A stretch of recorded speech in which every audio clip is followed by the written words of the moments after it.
Hi, would you watch a sports match if nobody kept the score? I could probably hear you all crying out, no, I wouldn't, because I wouldn't. How would you know who's winning and who's losing? Well, how do you know if you're winning or you're losing in your business? How well do you know the score and your numbers in your business? Failing to know our numbers and our results stops us from making informed, objective business decisions. And that can have a massive impact on growth and on our cash flow. At our up and coming webinar, Know Your Numbers, we will investigate how to read your profit and loss account correctly and how to influence it. What is a balance sheet and what does that balance sheet tell you?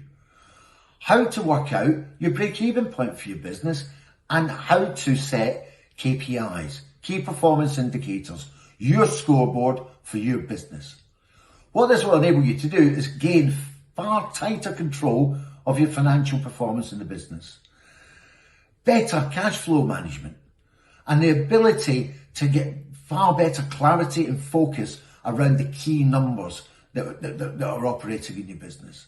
And that will result in better business decisions. If this sounds like something you could benefit from, then sign up and I will look forward to seeing you at the webinar.